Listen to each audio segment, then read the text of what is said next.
শোনার কোনো কষ্ট নাই। ইয়া রাসূলুল্লাহ হাবিবাল্লাহ, ইয়া রাসূলুল্লাহ হাবিবাল্লাহ, আল্লাহ পাকের নবী তবে ওই আশা করে দেন আপনার পাশে জায়গা দিয়ে শোনে, আপনার কাছে জায়গা দিয়ে শোনে। ও আল্লাহ নবীর রওজা শরীফের ভিতর থেকে শব্দখানা বেঁচে বেঁচে চলে আসো। উদখুলুল হাবিবা ইলাল হাবিবি, উদখুলুল হাবিবা ইলাল হাবিবি।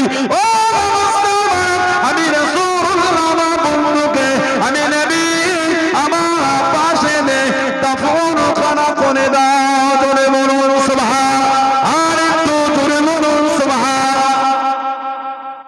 এটা নবীর রওজা থেকে আওয়াজ আসছে, উদখুলুল হাবিবা ইলাল হাবিবি। বন্ধুকে বন্ধুর পাশে রেখে দাও। জোরে বলবেন না? ইসলামের প্রথম সাহাবী, ইসলামের প্রথম খলিফা সিদ্দিক আকবর, আফজালুন নাস বাদাল আম্বিয়া, সব মানুষের উপরে সব নবীদের পরে ইজ্জত আল্লাহ দিয়েছেন। জোরে বলুন। নবীর কাছে এসে কাঁদতেন, ইয়া রাসূলুল্লাহ, হুজুর আমার জীবনের আশা তিনটি, মনে সব জীবনের আশা তিনটে। এক নম্বর আশা, মনটা চায় সব সময় আপনার চেহারাটা খালি দেখি। জোরে বলবেন না? 2 নম্বর, টাকা আমার খরচা করব আপনার জন্য। জোরে বলবেন না? 3 নম্বর, মেয়ে আমার বিয়ে হবে আপনার সাথে। জোরে বলুন। এই 3টা আশা ওনার জীবনে। হিজরাতের রাতে সেই যে গুহার মধ্যে সাপেতে পায়ে দংশন করেছিল, কামড়ায় না, উনি নবীকে ডেকেছিলেন তো? একটু আওয়াজ দেন, ডাকে নে, কি বলে? নবীকে তোলে নে, গোটা শরীরটা সবুজ হয়ে যাচ্ছে, গোটা শরীর সবুজ, কোনো খেয়ালই নেই। কেন বলেন তো? ওই জীবনের আশা ছিল, হুজুর মনটা চাই খালি আপনাকেই দেখবো। নবী পাক ওনার কোলে শুয়েছিলেন, পায়ের জানুতে মাথা রেখে রাসূল আরাম করছিলেন। উনি আমার রাসূলকে দেখতেই ব্যস্ত ছিলেন। জোরে বলে। চোখের পানিটা নবী পাকের চাঁদ মুখে পড়েছে। রাসূল উঠে পড়লেন, মা লাকা ইয়া আবি বকর, মা লাকা ইয়া আবি বকর, কি হলো? মা ইয়াবুকা ইয়া আবি বকর, কি ব্যাপার, কাঁদছেন? ছেলের কথা, ঘরের কথা, মেয়ের কথা, বাড়ির কথা মনে পড়ে গেল। উনি কি বললেন? লাদিতু ইয়া রাসূলুল্লাহ, হুজুর সাপে কামড়েছে বলে কাঁদছি, দংশ। উনি বললেন তো, বলেন লাদিতু ইয়া রাসূলুল্লাহ, হুজুর আমার পায়ে সাপে কেটেছে বলে কাঁদছি, জ্বলনে, বলেন বলেছেন। তার আগে কিন্তু আরেকটা কথা বলেছিলেন, ওটাই ছিল রাসূলের মুহাব্বত। এতগুলো ভাই বাচ্চারা আছেন, বলেন কিছু জায়গায় 3, 4, 5, 7টা যুবক দাঁড়িয়ে আছেন, তানাদের 20 হাত করে একটা মুরব্বী বাপ, এলাকার হাদী সাহেব, সম্মানীয় মানুষ দাঁড়িয়ে আছে। যদি ওই মুরব্বীটার পাশে একটা সাপ যদি ঘোরে 3 হাত দূরে, ওই মুরব্বীটাকে সজাগ করতে গেলে কিভাবে বলবেন? ও আমাদের এলাকার জানাব আলহাজ মাওলানা অমুক হাদী সাহেব, আপনার পাশে সাপ সরে আসেন, বলবেন না? কথা বলেন না? এই এত বলার সময় আছে? ও তো সাপ কামড়ে নেবে। চাচা সাপ সাপ সাপ, সরো সরো সরো, তারা হুজুর ব্যাপার, কথা ঠিক না? হযরতে আবু বকর সিদ্দিকের গোটা শরীরটা সবুজ। রাসূল বললেন, কি ব্যাপার, কাঁদে? উনি কিন্তু আগে বলেন লাদিতু ইয়া রাসূলুল্লাহ, উনি আগে বলেছেন ফিদাকা বি ও উম্মি ইয়া রাসূলুল্লাহ, হুজুর আমার আব্বা আম্মা আপনার উপর কুরবান হয়ে যাক। তারপরে বলছেন লাদিতু ইয়া রাসূলুল্লাহ, হুজুর পায়েতে দংশন করেছে, জ্বলনে কাঁদছি। এইটা বলার আগে আমার রাসূলের আদবটাকে করেছেন। জোরে বলুন, আর জোরে বলা যাবে না? 2 নম্বর, টাকা আমার খরচা আপনার জন্য। হিজরাতের রাতে ঘরে একটা কড়ি কানাও ফেলে যায়, যা ছিল সব সাথে করে বেঁধে নিয়ে গেছিলেন।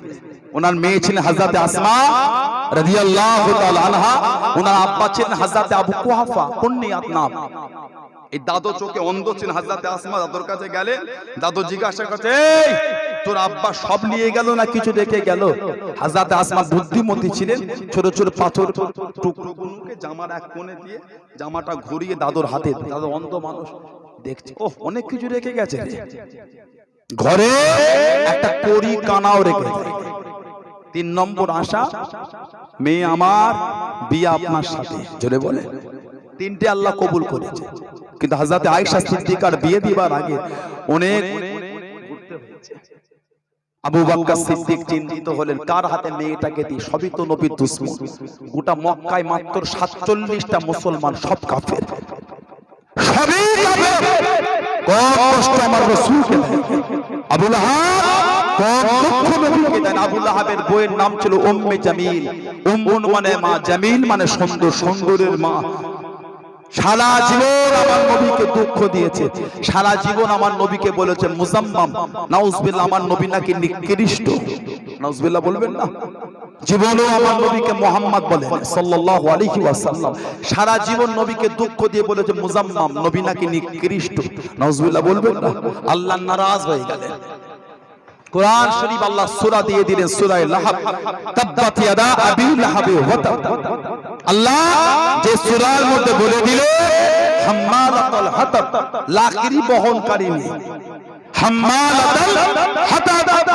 এই উম্মে জামিল জঙ্গলের কাঠ লাকড়িগুলোকে কুড়িয়ে মাথায় করে এলে লোকের দুয়ারে দুয়ারে বিক্রি করতো। লাকড়ি নেবে গা, লাকড়ি কিনবে গা, লাকড়ি কিনবে গা। তার কারণ একটাই ছিল, আমার রাসূলের সাথে বিয়াদবি। জীবনে নবীকে মুহাম্মদ বলেন সাল্লাল্লাহু আলাইহি ওয়াসাল্লাম। সারা জীবন নবীকে দুঃখ দিয়ে বলতো মুজাম্মাম, আমার নবী নাকি নিকৃষ্ট। আস্তাগফিরুল্লাহ বলবেন না? কম কষ্ট দেয়। আবু বকর সিদ্দিক চিন্তিত, কে আমার মেয়েটাকে বিয়ে করবে। আবু বকর সিদ্দিক চলে গেলেন হযরত ওমর ফারুকের কাছে, ইসলাম জাহানের দ্বিতীয় খলিফা। আল্লাহর রাসূল বলেছে লাউ কানা নবিয়ুন বাদি লাকানা ওমর, যদি আমার পরে কেউ নবী হতো আল্লাহ আমার ওমর ফারুককে নবী করতেন। জোরে বলে, আর জোরে বলা যাবে না? তারপরে নবী বলেছে আনা খাতামান নবী লা নবিয়্যা বাদি, আমি হলাম শেষ নবী, আমার পরে আর নবী আসবে না। যদি নবী আসতো আমার ওমর ফারুক নবী হতো। জোরে বলে, কে? হযরত ওমর। আল্লাহর রাসূল বলেছে তোমরা যখন নেক মানুষদের আলোচনা করবে তার মধ্যে যেন আমার ওমর বাদ না চলে যায়। জোরে বলে, তোমরা যখন নেক লোকেদের আলোচনা করবে ওই নেক লোকেদের মধ্যে আমার ওমরের আলোচনাটা রাখবে। জোরে বলে, কে? হযরত ওমর। কম বেশি 1.5 লক্ষ সাহাবাদের মধ্যে একটা, 1.5 লক্ষর মধ্যে একটা আবু বকর সিদ্দিক, নবীর মুসাল্লায় দাঁড়িয়ে 17 ওয়াক্তের নামাজ।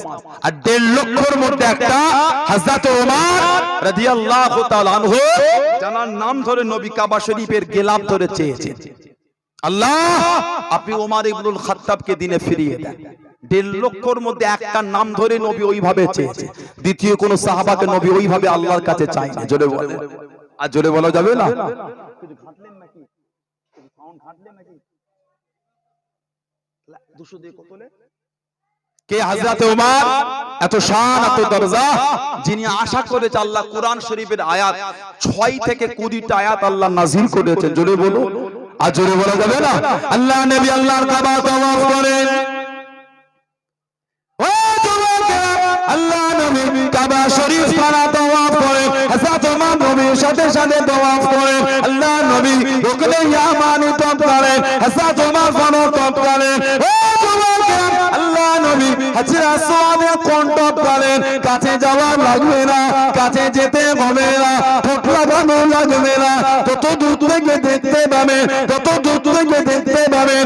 আঙুলগুলোকে বাড়িয়ে দেবেন, হাতটাকে বাড়িয়ে দেবেন। বিসমিল্লাহ আল্লাহু আকবার ওয়ালিল্লাহিল হামদ, বিসমিল্লাহ আল্লাহু আকবার ওয়ালিল্লাহিল হামদ, বিসমিল্লাহ আল্লাহু আকবার ওয়ালিল্লাহিল হামদ। ইশারা করে চুমা খাবেন, হাজরা আসওয়াদে চুমা হয়ে যাবে।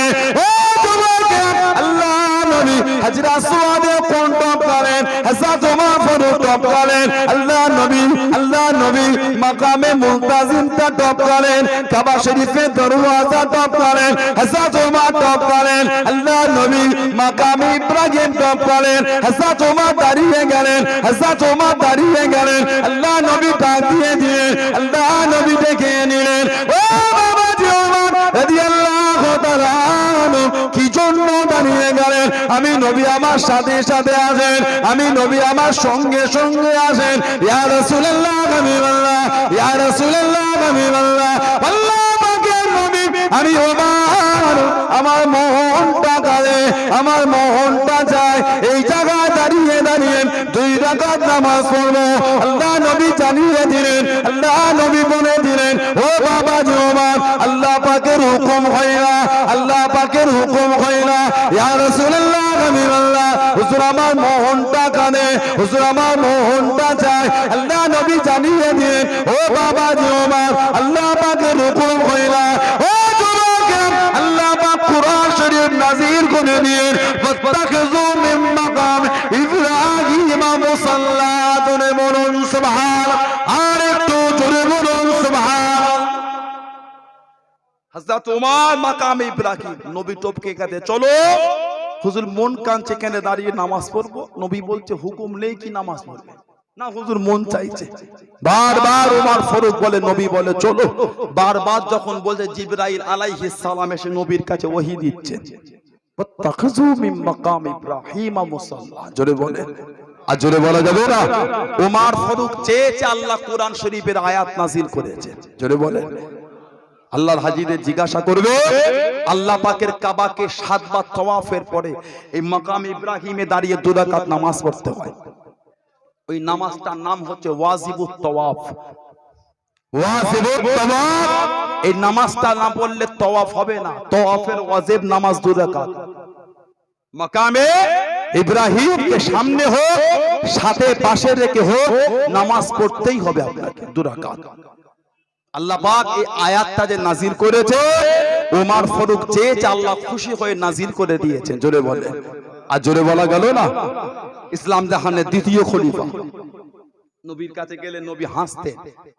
নবীর সামনে দাঁড়িয়ে গিয়ে, ইয়া রাসূলুল্লাহ, বিয়াদবি মাপ চাই।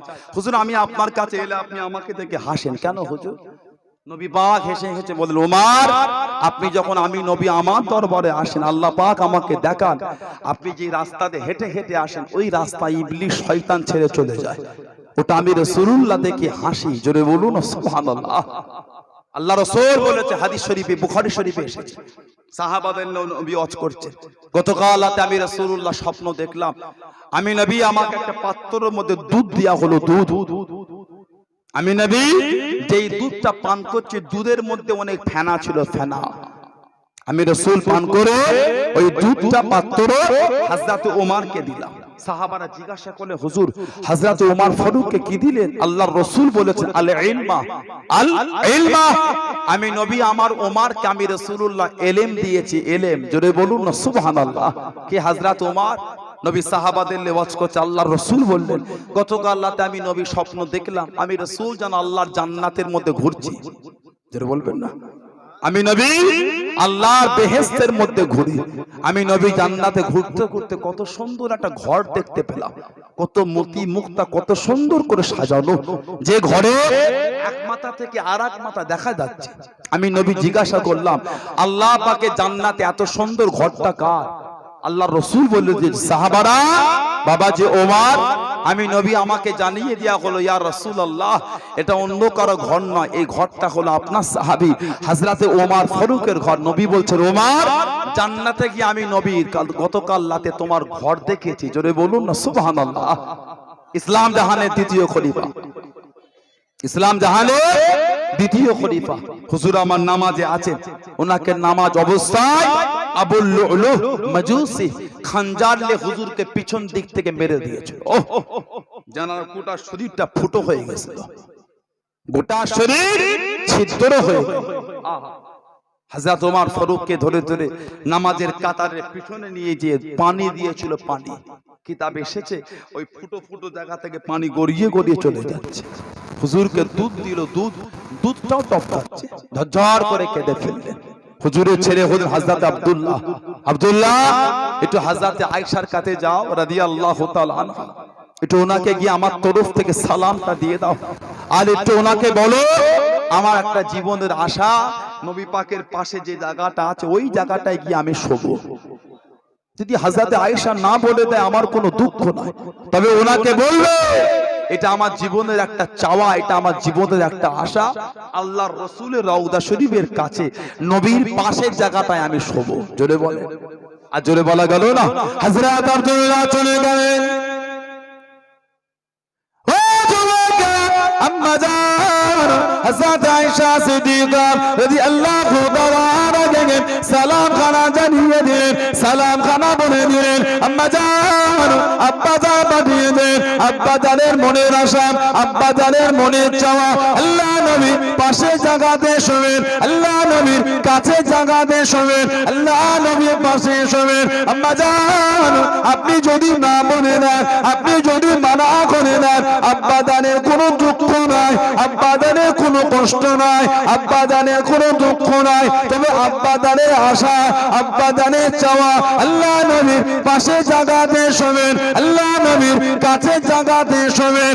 ও যুবকে শোনার সঙ্গে সঙ্গে আম্মা জান হযরত আয়েশা সিদ্দিকা রাদিয়াল্লাহু তাআলা আনহার চোখ থেকে টপ টপ করে পানি পড়ে, চোখ থেকে টপ টপ করে পানি পড়ে, টপ টপ করে কেঁদে জানিয়ে দিলেন, ও বাবা তোমার আব্বা জানকে গিয়ে জানিয়ে দাও, তোমার আব্বা জানকে গিয়ে বলে দাও আমি আয়েশার মনের আশা ছিল, আমি আয়েশার মনের চাওয়া ছিল, আমি আয়েশার মনের আশা ছিল, আমি আয়েশার মনের চাওয়া ছিল। রাদিয়াল্লাহু তাআলা আনহা স্বামীর পাশে শোনো, বাপের কাছে শোনো, বাপের কাছে শোনো, স্বামীর পাশে শোনো।